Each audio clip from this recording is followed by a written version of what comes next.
was once the greatest country on earth. And it can be again. And it's worth fighting for.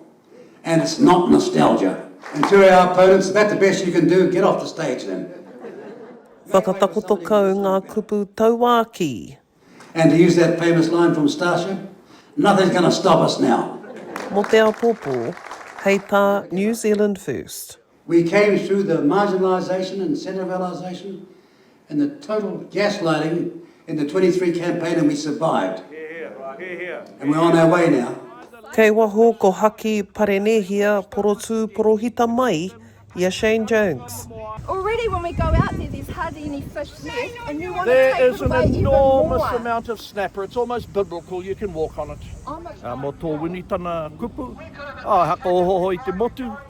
Whakamārama ki a rātou.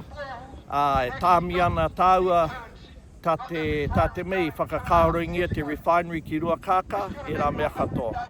Minita whai mana, whai noki, ia winitana. Ka whai wāhi atu ngā kōrero mo te tūranga teitai, pēnā rānei ka kuhuna he tangata hau ki te tūranga? Tō mua, me kohi me rauhui ngā pōti. Mō muri kōrero ai, me pēhea rānei te tei kāwanatanga hau ai hangati ai. I Tauranga nei, ka hore I kōrerotia mo te take, pēnā rānei kia whaia ko tētahi te kura hau. Engari, I whakapaua tonutia ko ngā tukanga, ko ngā whakaritenga o te ropu Tauranga pūnei. E whakaratarata ana I te iwi. It's a very contentious issue at the moment because Winston's been so vocal about where he stands regarding Māori issues. Where I think Alfred brings some kind of balance and he's quite wise, so he'll have a different approach and hopefully have a positive influence. Ko Kariana Black tēnei o Ngai Tūhoi, Ngāti Patuheuheu, Anoki.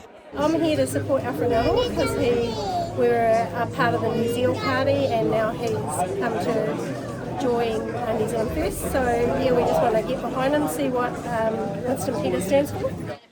He mea whakaratarata hoki I te katau.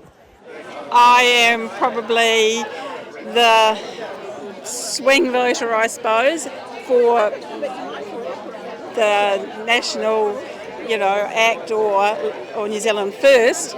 I'm not the Labour or the Greens. I think that they've got lost in what New Zealand's all about, and he's a great orator and he's got the gift.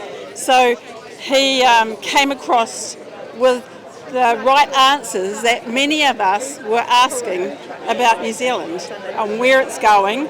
Ko tīmata te kokenga ki tua ki ngā kōwhiringa pōti. Make way for somebody who can do something better. There is so much uncertainty around the world and at home. He toa tūru tōranga pū te whāinga. We must never lose sight of where we have come and where we want to be. Only together can we reach our potential as a country and as a nation if we are united as one people.